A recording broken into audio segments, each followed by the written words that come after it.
Welcome, dear listeners, to Satanists Nextdoor. We're your hosts, Lilin Levine and Tommy Lilin.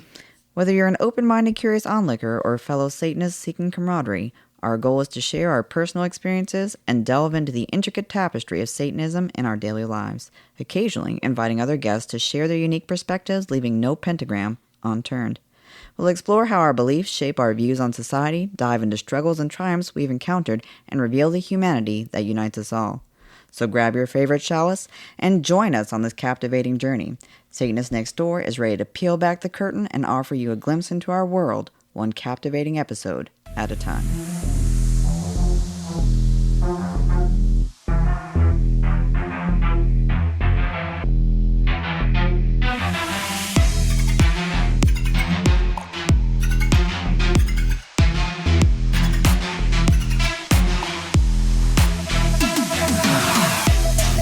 Hello and welcome to another episode of Satanists Nextdoor.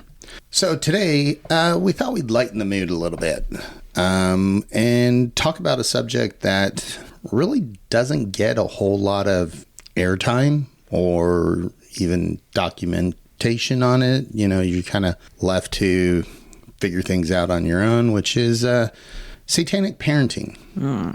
You know, can you even do that? Demonic parents, you know. Oh, no, it's funny. It's funny because when I was looking at different things people discuss when it comes to parenting while I was prepping for this conversation, a lot of resources came up that were religious based about being a parenting like Satan and all the awful things, and I was really taken aback by that. Yeah, sharing knowledge with your children is a horrible thing. Well, from a Christian perspective, a lot of them look at Satan in a very different light and feel that, although it's not really supported even in their own scriptures, Satan is all these very negative things, and yet they don't have the body count that certain other things in that book have. But that's beside the point. Yeah. So, you know, we thought we kind of talk about it, you know, a lot from our life experience, because we are parents. We have 4 daughters. You know, our daughters are older, most of them. You know, one of them still a teenager.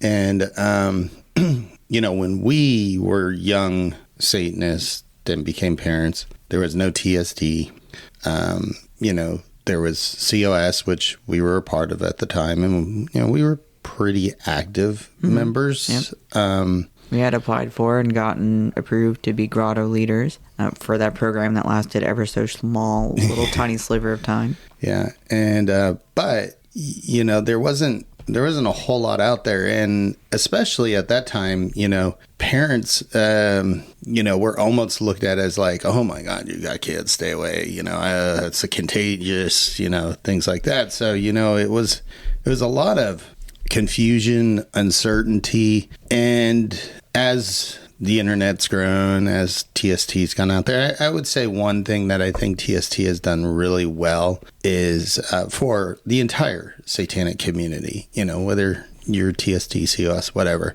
is I think it's made Satanism safer for people, in the sense that before TST was out there, you know, and you know, doing news interviews and things like that, people had a very different, and when I say people, I mean the general population, not the wacko radicals, which are always going to think Satanists are doing certain things. But I think the general public had a different view of what a Satanist is than they do now. So, you know, we were kind of like, well, shit, what do we do? You know, and this question even still came up when we were doing our one of our Thursday meetings with, you know, people that are just interested in Satanism, our open office meetings. And, you know, we had people bringing up the question, well, how do you treat holidays? What do you do with your kids? So obviously it's, you know, even with as many Satanists as there are out there publicly now, it still seems to be, you know, a question, especially for people new coming into Satanism. You know, how do I do this? Are my kids going to be ostracized? You know, and I think we touched on this a little bit before, And I had mentioned how we kind of took a step back from Satanism, and I got some feedback, and I think people misunderstood what I said, like, oh, you don't have to stop being a Satanist to be a parent. And no, you don't. But what I meant by stepping back was we became less active, we became less visible, for the safety of our children at the time, because there was a lot of unknown. And you got to think, we came off the tail end of the Satanic Panic, so that was all very vivid in our minds. There was a lot of people that made false claims against individuals that had nothing to do with Satanism, and we watched those individuals be put in jail, many of whom are only just getting out now. So if you think about that in context, again, these are families that were ripped apart, people that were jailed, and they had nothing to do with Satanism, and here we are actually Satanist. And what does that look like? And no desire to shit on anyone's the way they present themselves, but Anton LaVey, who did a lot of amazing things publicly and really pushed things forward as far as modern Satanism goes, did not exactly have what I would call a parental facade. There was nothing about him that really came across as parental, unfortunately, even in real life. There was a lot of different opinions about them and the way that they approach things, and parenting is definitely one of the things people had plenty of opinions on. I didn't know him as a person. I don't individually know any of his children, so I'm not going to speak about what his actual parenting was like. But there is definitely an opinion that people held about him and about Satanism in general at that point. And then you want to walk a fine line, because you don't want to indoctrinate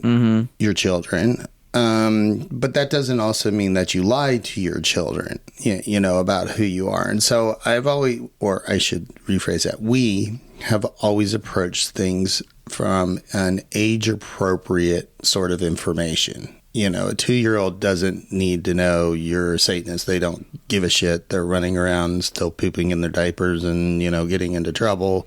Don't go in that cabinet. Stop climbing on the VCR, whatever. But as they get older, it kind of does become a topic, and that, again, that sort of depends on if you're public or if you've decided to go more underground and hide who you are from your family. And I don't even want to use the word hide. If you just choose not to associate that stuff with your public life in any way, that's your choice. You get to be as public or as private with something like your beliefs as you choose to be. And I think we've often talked about that. Even when it comes to Satanism, I'm a non-theistic Satanist, but I do understand that there are theistic Satanists that exist. And again, as long as you're following my basic don't do this, if you respect bodily autonomy and you're not harming or actively causing harm to any individuals or animals or things an animal like to me is also an individual.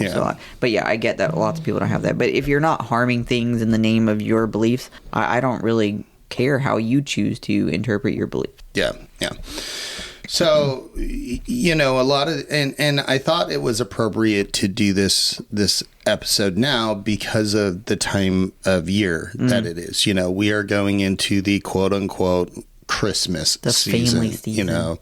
And, which again, that comes up with the decision. Do you as parents celebrate Christmas like most of the people in the United States, or do you not? And then does your child feel ostracized because when they go to school and stuff like that? What, you don't celebrate Christmas? Well, who are you? Blah blah blah. And you're also interacting with other family members at this time of year, right? So if you are in the process of deconstruction and you happen to be a parent, this is a very difficult time, because sometimes you for the better of your family, choose to involve yourself, as long as they're not toxic, with other family members who your kids love and enjoy being around, which is great, again, if it's not a toxic environment, for them to know those people and to have relationships. But sometimes you're dealing with indoctrination or things that you were exposed to, and it's hard to work on those things, especially at this time of year. And so I think back, I mean, when it came to the holidays, specifically, we'll just, for this episode, we'll call it Christmas instead of Sol Invictus or Winter Solstice or whatnot. Because I was raised very atheist. Very, very, very, very very atheist, to the point that when we moved to New York and I was in elementary school, I bought a present for my aunt. And it was this really pretty star that somebody was selling, and I bought it because it was a really pretty star. Turns out it was Star David. I had no idea what Star David was. I had no idea, I had no religious exposure whatsoever, so they had a good laugh over it. And I was like, what the hell? It's a star. I didn't think anything of it. So we celebrated Christmas, but we celebrated Christmas in the sense that there was this, overweight dude on a sleigh with reindeers that did magic, and he got around the world in a night, and you got presents. And to a child, that's wow, that's cool. Again, age appropriate things here. At some point they grow out of that, especially if they use critical thinking. And our kids, we definitely were always much more open with them, but there was that period of time where that they knew it wasn't a real thing, but it was fun to go through the motions, NORAD Santa and staying up to see that, and baking cookies and all the weird traditional stuff that we all associate now with the very commercial holiday that we all celebrate. But, I think the big thing for people is they don't see Satanists as moral people, ethical, with principles or values. How can you have kids when you're not teaching them anything? They run around like heathens and do whatever they want. And do you even like have any kind of things you teach them? And the answer is yes. And we do have morals and values and principles. When you look at it, if you just go, let's just say like COS as an example, they have principles and foundational beliefs. They actually have 11 when you look at their specific foundational values, the rules of the through earth. The rules of the earth. Yeah. And they talk about the different things, don't give opinions or advice unless you're asked, don't tell your troubles to others unless they're sure they want to hear them, like just basic, don't harm children, considerate stuff, don't kill animals unless you're going to eat it, right, respect people's homes, respect people's space. It goes through it. So if you ever want to look, those are there. And then if you go to the Satanic Temple, then we have our 7 fundamental tenets that we use that really go over compassion, empathy toward all creatures, not just other humans, towards everything, respecting freedom, striving for justice. We have these things that we definitely feel are foundational. Now, I'm not going to pull aside a kid and say, well, these are our foundational tenets and this is how you're going to live, based on my beliefs. We don't do that. No. Because again, indoctrination. Yeah, and there is a difference between indoctrination and just spreading knowledge, helping a child to understand, why should I not do this? Or, why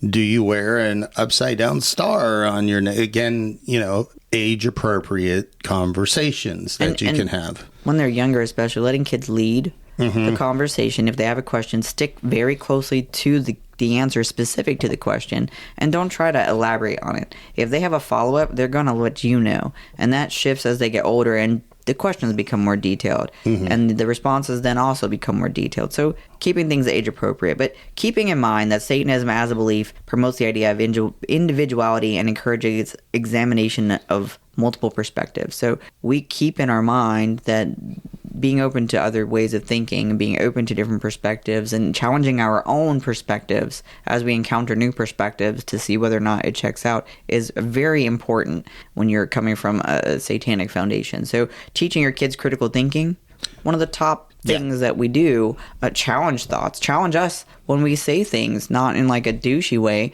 but respectfully. Like if I say, I really need you to do this, and this, and they go, I had a long day, I'm really kind of exhausted, can we like break this up a bit? Why do you need it done right now? I'm not going to be mad at them for that. If they say, well, I don't have to do that crap, it's not my business. Well, great. No, you don't. You're right. You don't have to do that crap, and I don't have to provide you these extra special like things that you want to do. That thing you wanted to do on the weekend, the chores that you help with gets you that privilege that lets you go out and do those things. I don't want to work, but I do it too. Yes. So we all have to do things we don't always like to do, and that's just part of being a responsible person. And then you have a conversation. See, it's an open dialogue. It's not like, because I told you to. Yeah. And the other part of parenting when it comes to Satanism is we don't have this spare the rod, spoil the child bullshit. Bodily autonomy goes through to children. as well. Yeah. You know, From the moment they're born. Yeah. They are an individual human being, and you have to consider their potential wants and needs. They can't really express them. But, you know, even when it came to they struggle with just learning how to express that they have wants or needs, you know, just hearing that and trying to figure it out and working to I'm not going to crap on people that believe in letting kids cry. That's your parenting style. You're allowed to have that parenting style. But for me, it was really important for me when I would hear them to give them a few minutes and then go check and then take care of, like, try to figure out their needs. And that was important. And I've always done that from the moment they started to express themselves all the way up. That doesn't mean I don't get frustrated or feel tired myself and like, oh, you know, why do you always have to ask, you know, with this thing, just can you help me out and do what I asked you to do? And then they'll be like, but Mom. Yeah. And I think, you know, a lot of this comes into play, a lot of parenting, you know, what decisions you make and things like that really comes into play after they've grown past the baby years, the toddler years, stuff like that. I mean, because in those years, you're basically doing the same thing. You're changing diapers, you're feeding them, you're blah, blah, blah. It's more as they start to enter into school, interact with other children, start to grow up. And then, you know, the either questions start coming as to, and again, this really depends on if you're public or if you just kind of keep things on the down low or whatnot. And do you even expose your children to it? You know, do your children, as they start to become teenagers, do your children know you're a Satanist, or do they just know that Mom and Dad don't believe in anything? You know, and so there's a lot of schools of thought on that. And some people are really, really strict where they're like, well, if you tell them you're a Satanist, you're indoctrinating them. And no, that's not true. Indoctrination is you are going to church on Sunday or else you are grounded and blah, blah, blah. It is not educating. Educating is different than indoctrination. And that tends to sometimes be a point of conflict with people. And I notice that it becomes a point of conflict with people who do not have children versus people who have children. So I would say if you do not have children, it's really hard for you to tell people who have children because you have no experience. You don't understand what that's like. You've never been there. So... But back to like the point, critical thinking encourages you to challenge things that you don't agree with. And one of the biggest things I think we've worked hard to do is encourage our kids to challenge even us, to tell them that just because someone's older than you, it doesn't mean that they're inherently smarter or more capable or right. And it's okay to let people earn your respect. I hated forever, you know, myself as a kid, when people would just act like you owe respect to whatever adult happens to be in the room. And I get it that there's some lived experience that someone older than you has, but for me, respect is something one earns. Mm-hmm. And just because you're older does not mean you're worthy of respect. Yeah, because there's older people that do bad things. Horrible things. To children, and because kids are taught, you just do what grown-ups say, you know, it puts them in a bad situation with a person like that. And you should, according to us, as we were parents, we always taught our kids to challenge. If something doesn't sound right, then challenge it. Yeah, or if something feels wrong, or if somebody says something to you, don't be afraid to tell us, because, you know, no matter what a person might tell you can happen if you share that information, it's better to do that and know that we're going to be here to support you no matter what. And you develop that really early. So that's another great thing. Satanic parenting for me, bodily autonomy means being able to set healthy boundaries, and that even goes all the way down to whether or not a relative can hug you. Mm-hmm. And if you feel uncomfortable, you can give me a look or a signal if you don't feel comfortable speaking out. A lot of kids don't. And then I step in and go, oh, you know what? We really just have to get going, and then like scoop them up and like move, where they get to avoid, you know, Aunt Linda's pinchy cheek hug or whatever weird smoochy thing somebody does that they just don't like, because your body is yours. Yeah. And you get to decide if you want people even a hug, you know, and teaching them that they have the right to have boundaries and that people aren't allowed to violate those boundaries. Yeah, even if they're an adult, doesn't give them a right to violate a child's boundaries. And that is, you know, I know that's very different from what your traditional Christian or whatnot will teach, because, you know, they're going to teach the adult is, you know, they have all the say and you do what the adult says and blah, blah. And if you don't like it, well, maybe that's that you need to work on your own issues. And, you know, it might not be an issue that I don't really want Aunt Linda to come over and give me a big bear hug, pinch my cheeks, and do all the stupid shit that they do. You know, I mean, that's just, sometimes if you don't want somebody touching you, that's okay. You know?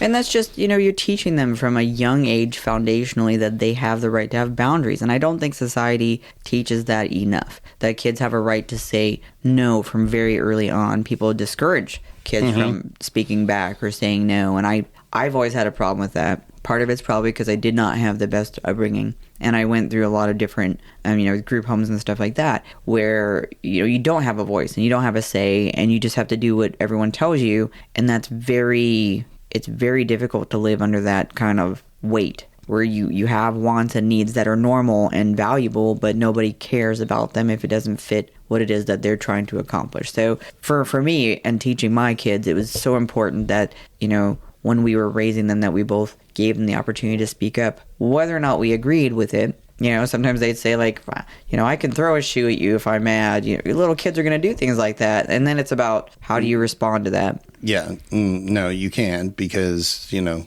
one, that's disrespectful to the other person, and two, you're looking to hurt the other person. And so that's not okay. And that's where you have actual conversations with children. The one thing that I can remember is when our children were younger, and I would say even as young as 6, I remember a very specific situation, because we talked to our children like humans. You know, we didn't we didn't like make stupid this is your woo woo, and you know, or you know, all sorts of things that parents do with kids to try. But we talked to our children like they were people.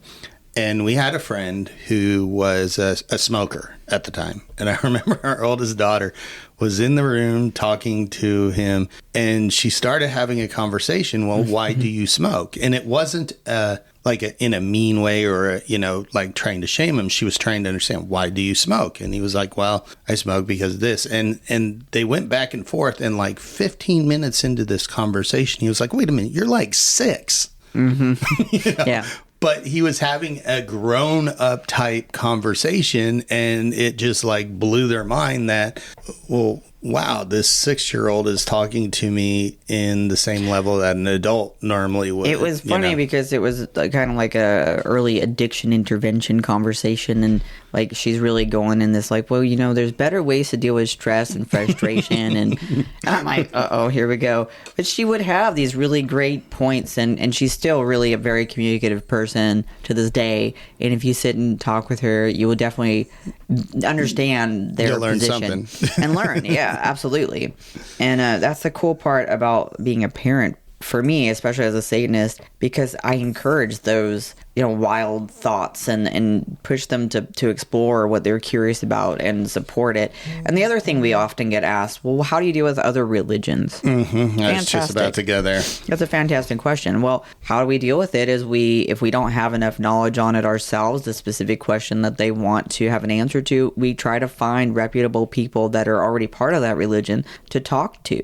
Yeah, we actually go and talk to people that are of different beliefs, because as interfaith community members, we definitely want to be involved with other faiths and other individuals. And so we brought our children to mosques. We brought our children to Buddhist temples. I don't know if we found a synagogue. I don't know if at the time there was one in our area, but that one definitely we would be, you know, as many things as we could bring them to, we brought them to. Especially if they had curiosity. And this is kind of getting into the young teenage sort of years when children are starting to have these sort of thoughts. Why am I here? What's the Jeffrey goes to this thing with their parents, and what is that about? Or, you know, so-and-so said they have to pray at lunch, and why do you do that? And actually we had that conversation much younger, because we actually had our first kids here in Texas, and some of their playgroup friends, I remember this distinctly, before they were even in school, the one little girl had to pray before they could have a snack. When we would go to the park, we'd do play dates. And the mom constantly, like, you have to pray before you can have a snack. And my daughter says, why do they do that? That's so weird. Like, do you have to ask permission to eat the snack from God? I was like, well, no, it's a whole different thing. And we had a whole conversation about prayer and why they asked, to give thanks and the different things that are involved in that.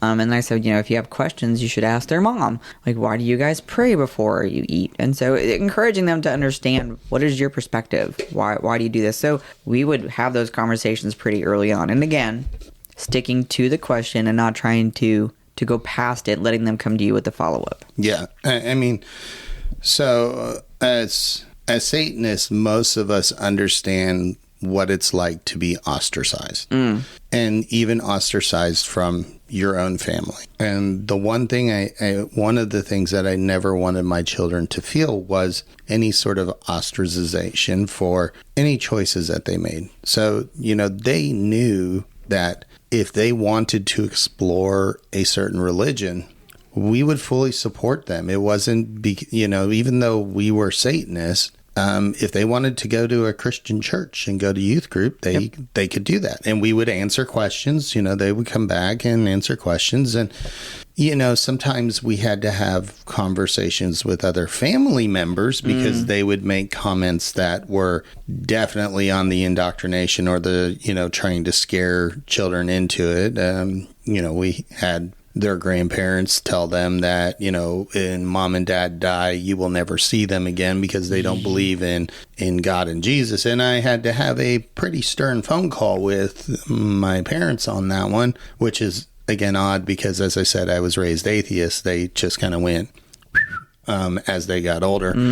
And I had to put boundaries in there for, this, you can't say that sort of shit to my children. You can answer their question as long as you're doing it in a way that isn't, you got to think to a child. If you say you're never going to see your parents again, that is scary. Oh, that's terrifying. That's terrifying to a child. Or it was like, if you can't or feel like you aren't able to do that without dredging in your indoctrination, then tell them to ask their parents and we'll answer the question for them or for you. And so it is really important. As a Satanist, I feel it's very important that your children know that they have support, whether they're straight, whether they're whether they're on the LGBTQIA spectrum, whether they're exploring other religions, anything like that, they should have the support of their parents and not be ostracized. Yeah, I've always personally had an issue with the notion that as a parent, you have the right to put all of these boundaries in. I really think when you love your child, you accept them however they are. You don't have all these weird expectations. And I guess I've never personally been able to understand the boundary love thing that a lot of parents have.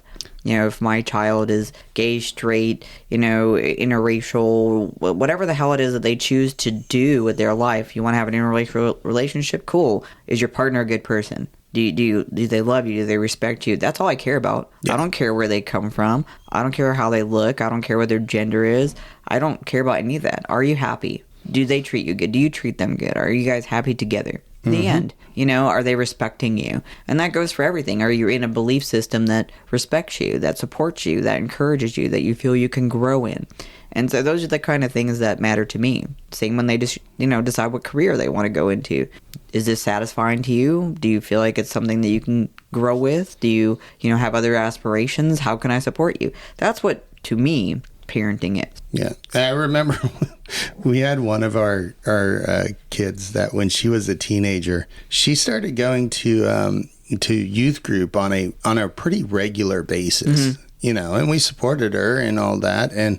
But I asked her once, I was like, out of curiosity, what are you getting out of this? Why are you going? And she was like, oh, well, they give out candy and I don't care about their bullshit beliefs. I don't believe them. I just, they give out candy and food. So I'm going to take their candy and food because if they're going to give out free candy and food for that, then, hey, I'm going to do that. And I get to hang out with some of my friends and, play some games. But, and I was like, okay, but you do understand that if that interest you, that's okay. You know, we're not going to be mad or upset or anything like that. And she was like, oh, no. I totally get that. I'm really there for the candy. Yeah.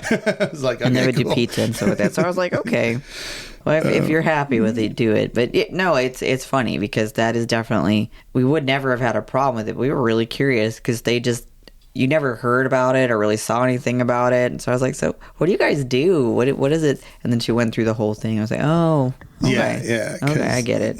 Normally when somebody is starting to be indoctrinated, you can kind of tell because they start to talk about it all, you know, and, you know, they bring it up all the time. They try and convert other people and stuff like that. And none of that was happening. So it was just really a question of curiosity as far as, you know, out of curiosity, why are you going? Well, okay, candy, pizza, that all makes sense to me. Cool. Well, go as much as you want. And if you want to stop going, then stop. You know, that's up to you. Just let us know what support you need from us, and we're there for you. Yeah. And we'll be the first ones to say, you know, we did not do everything perfect. We definitely had areas where we definitely could have improved early on. But we were young when we started into parenting, and we learned a lot along the way. And then as we look forward to being grandparents, which is something that actually will be happening, oddly enough, in our life, it's now how do we then take what we've learned and use that and help with our kids with parenting, or use that to help in raising, you know, our grandchild. So I'm very excited about that chapter. But, you know, I think it comes back to the whole thing on indoctrination and how you avoid it, and just being the best support and being the most loving person, and, you know, guiding and providing a sounding board when things maybe aren't healthy or good or are concerning, knowing how to tactfully have that conversation. Because I'll tell you what I learned as a parent is the minute you tell them, like, don't do the thing, they're going to do the thing. They're going to do the thing, yeah. And I mean, like you said, we were really young we were adults, but we were still young adults, you know, very inexperienced. Both of us kind of had, I mean, you had a really, really fucked up childhood. And I had I had a fucked up childhood in a different way.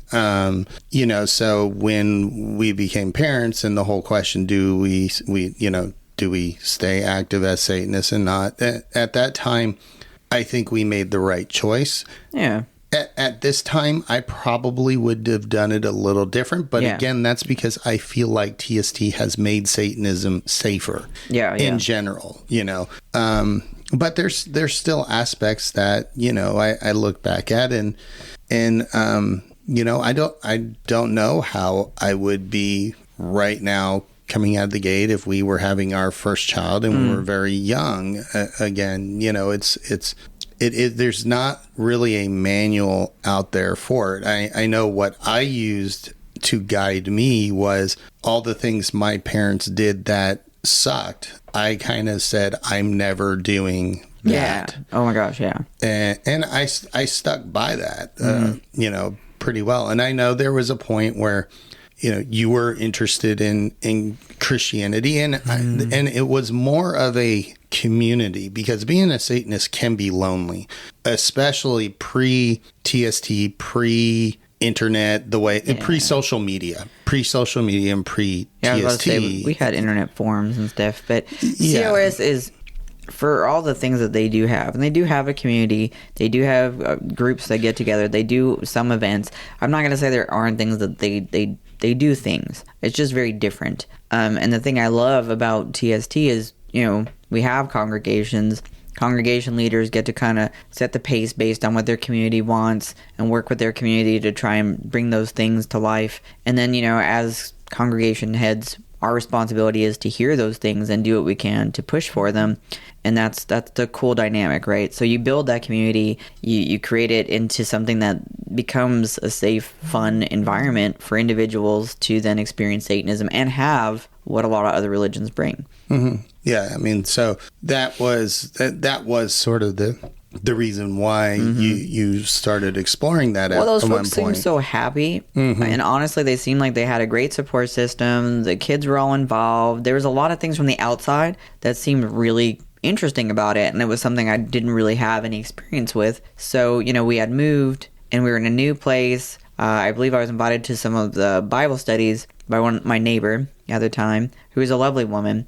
And, it kind of went from there where I was just really curious. But the whole time it was a lot of... Sometimes they would get frustrated because I'd always ask a lot of questions, which I think was kind of the downfall of why it was It was a long period, but it was also very short. It was only a couple of years. Yeah. And in the grand scheme, it's not long, but it was... It was long enough. Yeah, it was long enough. And of course, being the overachiever that I am, I had to choose some evangelical churches, right? Because those are the ones that you definitely want to try out when you're exploring something. And so that may have probably been a bit of a color into what my experience was. Though I did know some folks that were Methodist and Lutheran and got to hang out with them and have conversations. And I have to say they were a lot more down to earth and open-minded and interesting to interact with. Yeah, but I mean... I heard this a long time ago when I first started exploring Satanism, and I heard it again. I've heard it in COS, I heard it in TOS, and I heard it in, just about every left-hand path, is once you've gone down the left-hand path, it's kind of like you've poked holes in that veil. It's really hard to put that veil back on and be blind to everything that your eyes were open to before about, all the bullshit. And it is really hard to just accept and swallow all that bullshit that comes along with, religion like that. Well, and even, our kids who were all pretty much still young when we started doing that, they were not very excited about it. They did not enjoy a lot of they went to the classes, they did the Sunday school thing. I mean, they tried it, we all tried it, and they just were very underwhelmed with their experience. And not because we weren't really giving it a good go, we did. It just didn't make sense. We tried to make sense of it. It just really, the community was cool. A lot of the folks were great people, provided you believed as they did. Once it became clear that we weren't necessarily in line with that, a lot of them, slowly kind of pulled back. Yeah. And then we were like, screw that. Because I know with me and even with you, our core beliefs never really changed, and which is why we would ask so many questions, and we would poke holes in this or that or this or that. And we just, I don't think, when I look back at that part of our lives, we truly weren't happy, because we were trying. And it really was, again, you have to understand the time, no social media, no real contact with other Satanists other than maybe an IRC channel or something like that, Yeah. And I think towards the end it was like MySpace was still going, but it was starting to end, and there was like early Twitter maybe, but there really wasn't still like identified communities in that way. So yeah, there were conversations out there, but there was a lot of interesting, you'll find them still today. There's some interesting folks that call themselves Satanists, but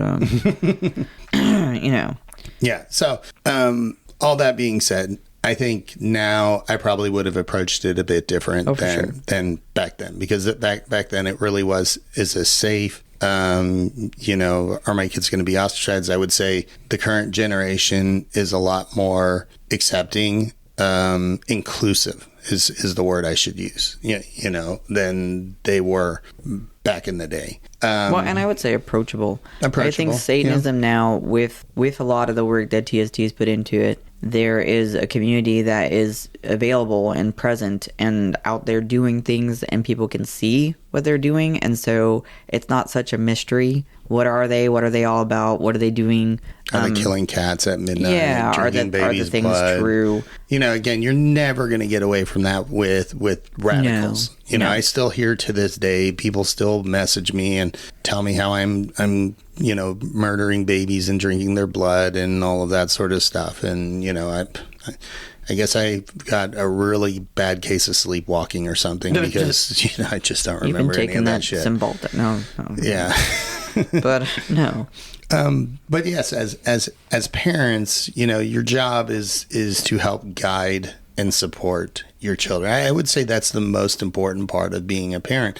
And I don't think that changes whether you're a Satanist or you're an atheist, or, even if you're other religions, just other religions push you into indoctrination for your children, whereas Satanism is very much against indoctrinating children. Yeah. And again, then you go back to the argument of what is indoctrination I'm and what gonna is not. snatch up a little airtime here because there was something I read that really stuck with me by a neuropsychologist named Nicholas Humphrey, and he had this.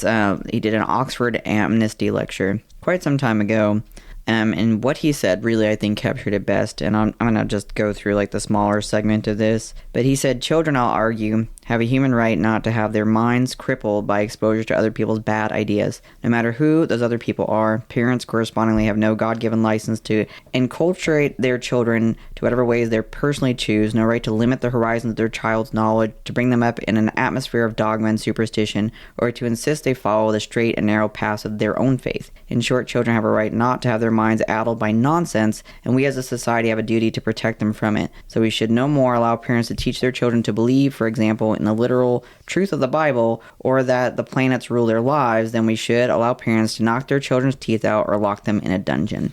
And I really thought, well, yeah, that makes a lot of sense to me. So you have to carefully consider what it is you're exposing your kids to, and you have to give them the opportunity to challenge that and to have an opinion and to have a voice and to teach them to use that voice and to speak for themselves. Yeah. And, as our children grew up, as they become teenagers, as they become young adults, obviously they knew who mom and dad are now. They know that, every single one of our children now know that we're Satanists. They're all 15 and above. Some of them are in their 20s.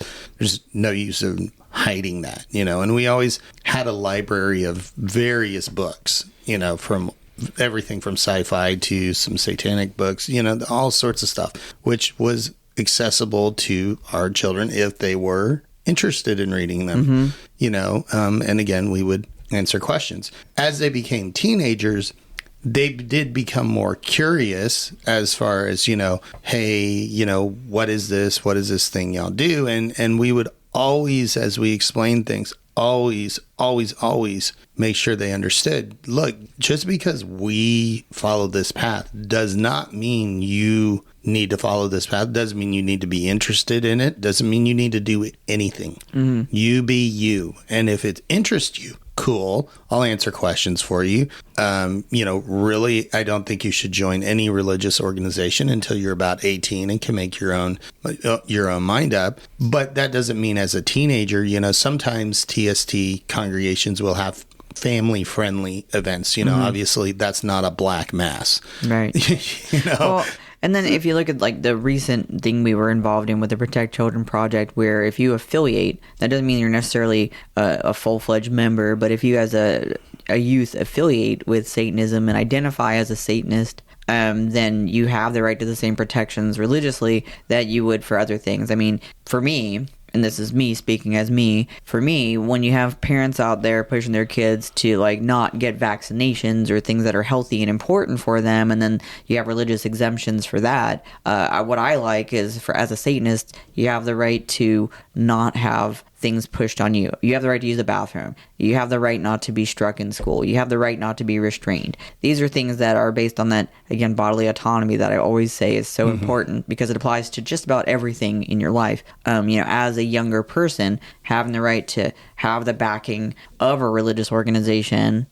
Some people use that negatively, right, for certain other things, to have the backing of a religious organization and say, no, you're not going to violate these young people. They have rights too. Yeah. I mean, because me, myself, I got interested in Satanism and I read the Satanic Bible before I was 18. Mm-hmm. I kind of knew I identified in that way before that. I just couldn't join anything until I was 18. And I understand that. But it would have been nice to at least be able to say, and I remember even as a teenager, I would still claim that I was a Satanist. But that was me, myself. I consciously made that choice. Mm-hmm. I didn't need a red card to prove that or to officially be a Satanist, and as a child or a teenager, I should say, if a teenager has done their own research and has made up their own mind, then great, they can do that, because the wonderful thing about being human is you can change your mind. Mm-hmm. and as long as your children know that you're going to support them as they go through different phases, as they explore themselves, and, as they explore who they are, that's the most important thing, because somebody might identify as a Satanist as a teenager, and then when they get a little bit older, they might say, you know what, I don't identify as that anymore. Now I'm this. And people will take their whole lives to go through religious, what are the discoveries?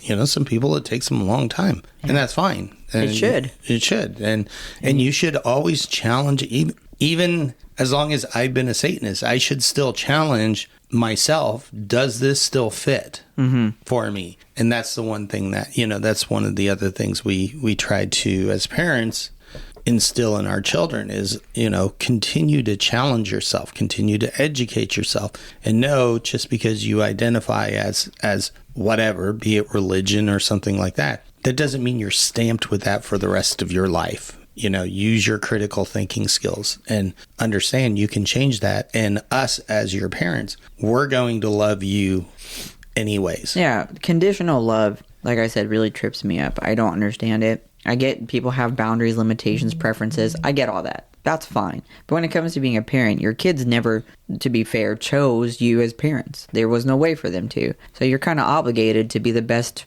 parent you can be and give them the best experience you can so that you can send them out into the world to be confident individuals that have the skills they need to start life. That's your whole entire goal, and hopefully a life better than yours. Yeah. And so, like I said, this subject comes up, from time to time as we talk to new people, sometimes even as other satanic parents meet and talk to each other. How did you do this? Why did you do that? Blah, blah, blah. But around the holidays, it can become even more so because then you're interacting not only with your own children, but a lot of times people are interacting with other family members. And how do I do this? Do we put a Christmas tree up or not? And, my answer is kind of like, well, do you want a Christmas tree? Are your children interested in a Christmas tree? It's okay to have like what people consider traditional celebrations and traditional, activities too. It's fine to put up a tree. It's fine to put up, pictures of Santa or to talk about fun things like that. Or it's fine to have these kind of traditions. Just because you're a Satanist doesn't mean you can't have these traditions. Yeah, I mean, the Christmas tree and stuff was stolen anyway, so, That's a whole other, yeah. Yeah, I mean, we kind of did we an had that episode on conversation. that, but yeah, I mean, so a lot of things were stolen anyway, so, claim them back if you want to. Yeah, we also, like we've talked about, we know lots of pagan individuals, and they also do very different celebrations. You can join in with those folks, enjoy those celebrations, involve your kids, celebrate Yule, celebrate solstice, go to some of these events, and stop by the library, pick up some cool book. I know maybe your library is not as accepting to these things, but go to the library and pick up some cool books about different types of celebrations and share that with your kids. Ask them what they like. Create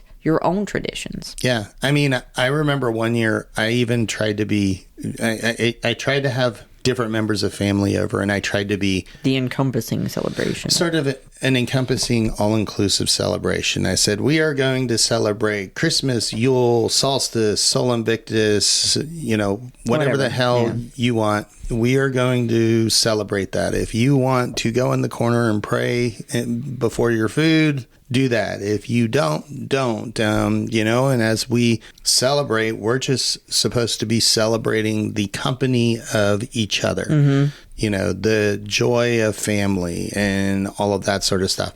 And I think it worked well for some, and it did not work well for my very Christian parents who... I argue, though. I argue that it didn't work well because I think having the opportunity to do it, right? Being open to it, letting the kids participate in all those different things, choose how they want to participate, letting your parents know it's fine for them to pray. I don't care if you pray in my house. It's not like we're going to burst into flames or anything like that. So go ahead. It's your call. Do it. The only time I've ever had a problem with their specific religious beliefs, the way that they interpret them, is like there was this very sort of, I guess, backhanded crap on their whiteboard where it's like, must pray for so and so and their family for them. I was like, okay, that's a little yeah, that's a little much. I don't because care if you pray. I don't care if you invite my kids to pray with you because, as long as you give them the freedom to say no and don't hold it against them or make them feel pressured. Right. Because that's sort of where we gave our kids like almost a safe word, which is kind of sad that you have to do that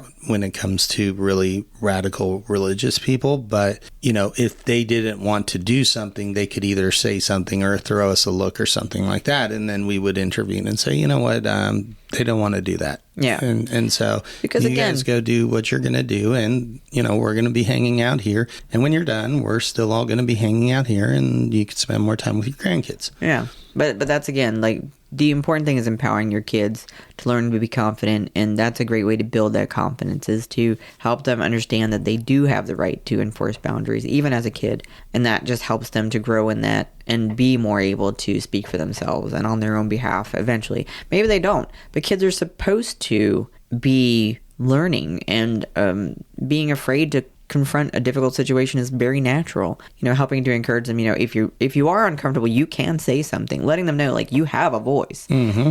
But if you're not comfortable enough, then we can step in. But you do want to help them to start to do their own speaking up. That doesn't mean you force them into, tell them to go fuck themselves. Obviously, you're not telling your kids to do that. What you're saying is, you're okay to say, I'd rather not, or no thank you, or do it that way. But if you really just don't feel like you enjoy this, because it's a very confrontational situation for a kid, Yep.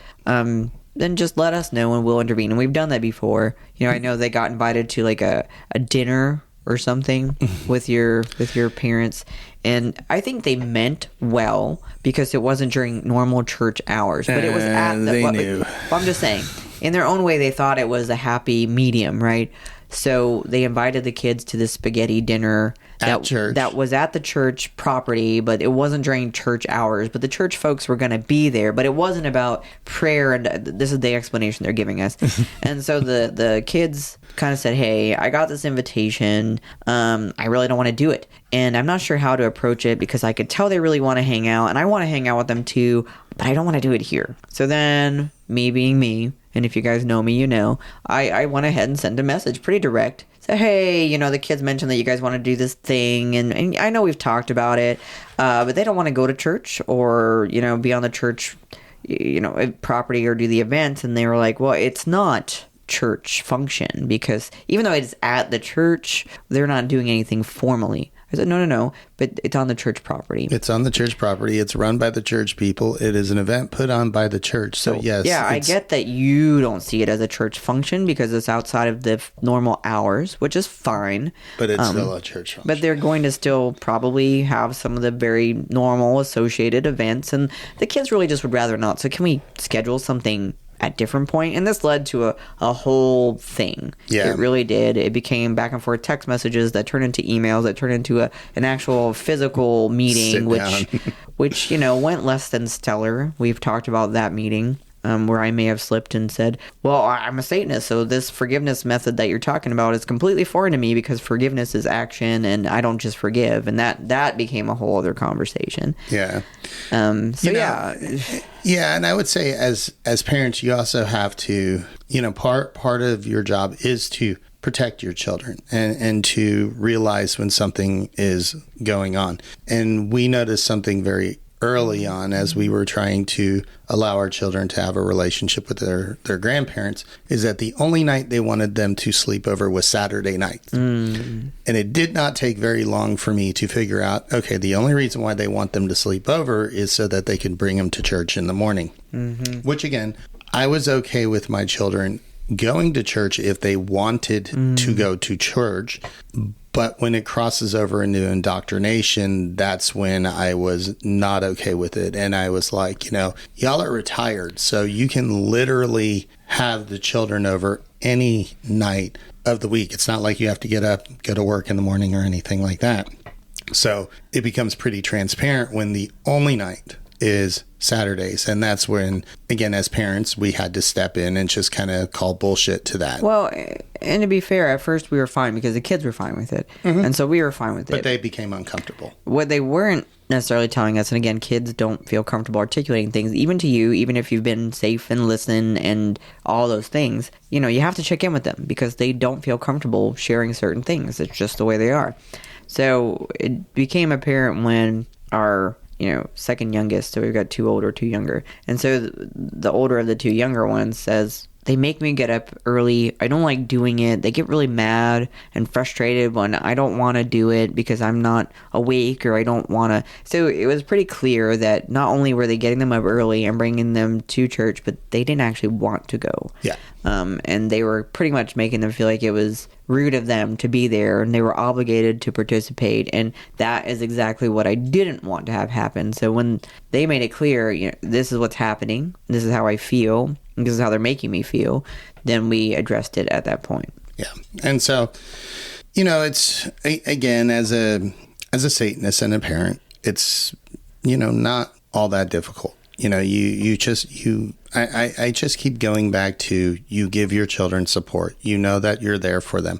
And that includes even in school. You know, I mean, we taught our children the same thing that, you know, TST, we had the demonstration about up in Dumas. Before TST even had this program, we were out there teaching our kids. We were already teaching our kids this. You know, if you need to go to the bathroom, you go to the bathroom. You know, if the school gets pissed at you, have them call me. You know, you're never going to get in trouble at home. Unless you're abusing the privilege. Right. You know, so as long as you're not like abusing, you're not skipping class on purpose to go to the bathroom and hang out in the bathroom the whole time. You know, if you have to go to the bathroom, go to the bathroom. If the school gets you in trouble, well, fuck the school. You're not going to be grounded here or anything like that. And I remember our second oldest daughter, when she was in high school, she was like, hey, I need to use the bathroom to the teacher. And the teacher said no, which always baffled my mind. I'm like, you know, in this day and age, you know, we're not training children to be in the 1920s factory line where, you know, you have to stand on a line for 8 hours before you can take a pee break or something like that. You know, most every job I've ever had in my life, from McDonald's to whatever, if I had to go pee, I could go pee, you know. And so she stood up and the teacher said, what are you doing? And she said, look, I have to go pee. So either I'm going to pee in the trash can here in front of the class, or I'm going to go to the bathroom and go pee. You make your choice. Tell me which one you want me to do. And knowing this daughter of ours, she would have actually peed in the trash can in front of the class. Yes, she would have. That's one of the things I love about her. She's my very bold, very outspoken one. And the teacher, you know, let her go to the bathroom, and there was no, you know, we never got a phone call or anything like that. The schools learned really early. The schools learn if you are an active parent and you stick up for your children, and you don't let them do the bullshit that they try and pull with other kids, they learn really quick that it's kind of pointless to call you. They're not going to make any progress. Like when we probably already mentioned this one, like when the phone situation. The phone situation happens to our second youngest. They said they were in school and it was during a period they were allowed to kind of look at their phones on and off, but they had picked it up, I guess, in a period where they weren't necessarily supposed to because they were checking something. I think it's because they weren't feeling good and they were trying to reach out to me. Yeah. But they picked up the phone and the teacher's like, well, you know, I'm going to take up your phone and you need to let me into the phone. And then hilarity ensued. Yeah, I get a phone call from the principal at school, and the principal's like, we have so-and-so here in our office with us. And I'm like, okay. And they're like, you know, she used her phone in class. She wasn't supposed to. And when we asked her for her phone and to give us access to her phone, she denied us, said, no, do you have a warrant? Mm-hmm. And so there was a pause. And I said, well, do you have a warrant? And then there was a really, really long pause from the principal, and she said, no, I don't think you understand. I said, no, I don't think you understand. Look, if my child uses a phone when they're not supposed to, that's fine. Write her a detention.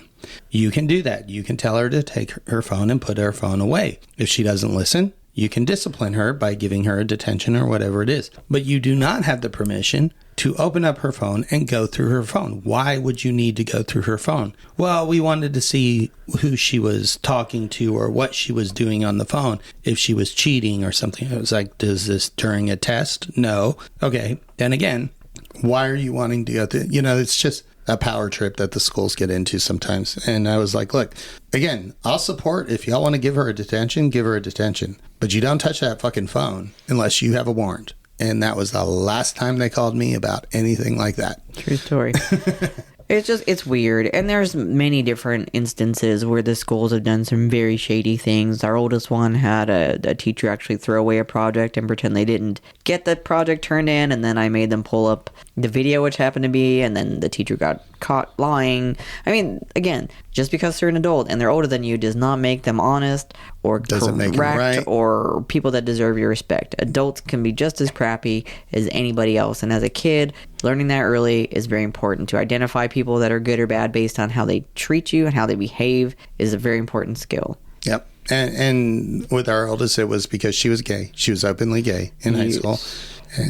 And so the teacher was trying to pull a fast one and basically make her get a 0 on her final exam, which was a project she put together. What they didn't expect is that I would fly practically up to the school and directly telling them that they're going to have me with the principal immediately. I needed a meeting immediately with them, and then this was going to be sorted. They did not expect that kind of like ferocity to just hit them in their doorstep. So I just showed up. We're going to do this. I need to know about this. This is what happened. What are we doing?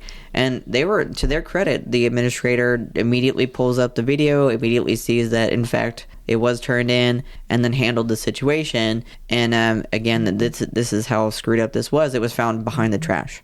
So it was a big poster board that they had worked on all last this isn't like days. A little. It was a big thing that they put under the door because the teacher told them they had to turn it in, and they weren't in the classroom. The door was closed, so they put it under the door. And the trash wasn't like right by the door where they may have accidentally pushed it when the door opened. It was up by a table against the blackboard area, and so, or whiteboard. They don't really use blackboards anymore. The other the teacher actually had another teacher next door that lied too, and said that our daughter was never in the hallway before 7:30 because she was standing out there the whole time. I guess they didn't expect them to run the tape. They didn't realize. I guess people still are dumb enough to not realize you're on video almost anywhere you go, anything you do now, especially in the school. So it was really easy to kind of prove that one and show them both on video and show the teacher on video and all that. So it is important, again, that's another life skill. Listen to your kids. Yeah. One, listen to your children when they talk to you and they tell you something. I mean, it's also important for children to understand. And when I say children, again, she was a teenager, but she's still a minor, to understand that just because an adult does something doesn't make it right. Mm-hmm. And just because another adult backs up that adult doing something wrong doesn't make it right. And if you know you're in the right, that your parents will always support you. Well, hopefully. And that's what I hope. Well, not as a Satanist. I would hope as parents, give your kids the benefit of the doubt and understand growing up is hard. Figuring out your place in society is hard. Knowing who you are, I still don't even always know who I am. And I'm a whole ass adult. So, give them a little leeway. This is a very challenging period of their life. Remember what it was like for you. Yeah, I was about to say, I think a lot of parents, they get this amnesia. They forget what it was like to be a child. They forget what it was like to be a teenager. And then the other thing that I see a lot of parents do is they live vicariously through their children because they weren't able to do this. They forced their child into doing something their child doesn't want to do. You have to join the cheer squad because I had always wanted to be on the cheer squad and I didn't get that opportunity. So you have to do it. Well, you have to do it is the problem there. Right. Now, if the child's interested in it, sure, support them and all of that sort of stuff. But as a parent, you don't live vicariously through your children. That's wrong. No, it's fine to counsel. You allow your children to be their own individuals. Right. You could say, I really enjoyed choir. Maybe you want to look at that as an option for your electives, or I really liked this specific class. And then your kid goes, well, I hate choir. I have no interest in singing. And it's just like the worst thing you could possibly offer up as an option. Then you go, okay, cool. What are you interested in doing? Yeah. What else can you do? What else do you want to do? Yeah. Oh, you want to do art? Okay, cool. I will support you with that. Yeah. And understand that things change. Sometimes somebody's interested in something and then they start to do it and they realize they don't like it. It's happened to me.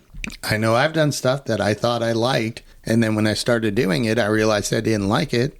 And imagine somebody forcing you to say, well, you picked that. You have to go all the way through. That's not being supportive. That's again, right. But it's a fine line, right? You want to encourage them because, the inclination to quit when things are difficult definitely happens. Yes. So you want to help them to learn that you can work through difficulties. So you ask them, why is it you don't like it? What is it about it you don't like? Is this something that you can try and work through? But if it's something obviously I thought I would like it, it just really doesn't interest me. I'd like to go to something else. Yeah. If the answer from wherever is, well, right now we can't change it, but at this point you can, then it's, you know what? We're going to have to see it through to this, and then you can change. Or sometimes it's, support your kids in the art of quitting when something isn't healthy or working for them. Mm-hmm. That's something not enough people do. It's okay to fail at something. It's okay to learn from that experience. It's okay to know what your limits are and to stand by that. People do it with work. Sometimes you'll stay in a job or a relationship or different things that aren't healthy because you feel like you have to, that it's something you have no choice in. And teaching someone early on how to navigate that reality is so important. And so letting them know failing is normal. And what did you learn from that? And what did you figure out about yourself? And what can you take from that and move forward? Or knowing that you can have an out. Like, I just don't really enjoy this and I don't want to do it. I thought I would. It's okay. You figured that out. That's all that matters. And failure is a learning point. That's the other thing that we taught our children. Failure is an opportunity. Yeah. And it's what you do with that failure that matters. I mean, you look at the most successful people in life, they failed. They failed multiple times. It's what they did with that failure and what they learned from that failure. So if you keep failing the same way over and over and over and over and over again, then you've got a problem. But if you fail, and so many parents just don't teach the art of failing to their children. Failure is bad. Failure means you did something wrong. You're grounded for failing. No, it's a learning experience. And at least that's the way that we always approach that. Or it's an indicator. I believe our second oldest they'd done very well in school for the most part, and then they just reached a period. So then we had to start having a conversation. Is it the subject matter? Is it the environment? Is it something going on in your personal life? What's happening? And it was through that process of discussion that we realized something else is going on. We ended up working with a neurologist and then getting them on medication that was helpful for them to help work through that problem. Then their grades came right back up. They were able to adjust to things. They got some 504 plan at school that we helped to shape with the school administration. And that's just it. Don't just shut down your kids and say, well, obviously you got a C, you got a D. What's going on here? What's wrong with you? Why aren't you applying yourself? Maybe they are applying themselves. It's so important to stop and say, hey, I'm seeing this drop. It's really different for you. What's going on? Do we need to do some studying? Do we need to get you in on a tutoring program? What can we do to help you? Because we're noticing this, and what you do here in school is going to eventually apply to if you want to go to college and things like that. So it's important to consider to how we can fix these things so that you can be able to achieve. Yeah. And again, I think that all comes back down to supporting your children. Yeah. I think if your children feel safe at home, if they feel safe and supported, they will open up to you. And most issues can be solved through a conversation at that point. And that is the environment that we set for our children. Again, our oldest came out to us as gay pretty early. She was 8th grade, 9th grade, you know, I mean. And it was not funny like, haha, that was a funny thing that happened. It was funny because I know I had noticed them being they're still together, her and her girlfriend at the time. We're very close. They did a lot of things. It was a little more than just friendship, and I could definitely tell. You could definitely tell. And at one point, I know we were just joking and talking, and I said, well, when are you going to finally just tell me that you guys are dating? And it was just one of those moments where, we all had a good laugh about it because we just had that kind of relationship. And so even though it was something that was probably difficult to broach on, and maybe she wasn't entirely comfortable saying it outright yet. Just having that relationship and seeing that opportunity, it turned into a good conversation, and it turned into a good opportunity for us to be able to have that discussion. So. Yeah, and flip side, her fiance's family, I mean, they dated for 9 years before she even said anything, and her parents were willfully ignorant. I mean, you go to the prom with this person, you go to homecoming with this person, you never dating any other boys or anything like that. You know, obviously, if you have a set of eyes and an open mind, you're going to understand what's going on. They didn't, and they tried to pass it off as a phase. And it's like, well, it's been a 10-year phase, so this is a pretty fucking long phase, you know, and they're still having a hard time accepting it. And it's been years since they were told. So, you know, it was interesting because her partner could see the contrast between a house that was safe, parents that were supportive. She even looks at us as parents, you know, because we've been around for so long. She's had a safe space here. You know, and then she goes to her house and it's not supportive. Well, it's not to say that they don't love her. They do obviously very much love her. Yes. And they are a family that cares about their children. It's just a very different, it's one of those set on expectations kind of things. It's conditional. It's conditional to a degree, and there is some of that vicarious living. And again, that's something parents have to learn to check at the door. I've had to check it at the door. I don't think any parent out there hasn't had to look at their own experience that they then tried to, well, I want to right this wrong, or I want to change this thing, or I want to have this opportunity. It's not about you anymore. Yeah. So I know we've gone way over our normal hour, just because, well, I really love my children and I love being a parent. Yeah. So I can actually talk about being a parent for, you know, a long, long time. But we did want to put something out there on at least the basics of, you know, sort of dispel some of these myths when it comes to satanic parenting and, you know, just the bullshit that you hear out there, and maybe also help people that are young, like when we first had children and are unsure or scared, or, and, you know, what are we going to do now? How is society going to treat us? And at the end of the day, I think what we figured out was you are who you are. If you pretend to be somebody you're not, it doesn't really work out very well. Mm-hmm. And people will either accept you or they won't. Yeah, society is going to be what it is, and it's going to judge people that are different regardless of what an awesome person you might be. Because too many people just don't look past the surface, and you can't change that. But what you can do is honor yourself. You could be a good example to your kids by showing self-love, self-respect, and teaching them that it's okay to be yourself. Yeah. Yep. So with that, we won't bore you anymore with stories about our children. But again, I thought it was a really important episode because I do think there is a huge lack of material when it comes to satanic parenting. You know, and everybody's got a different style. So what we say isn't written in stone. Maybe it doesn't work for you or whatnot. You got to find your own way.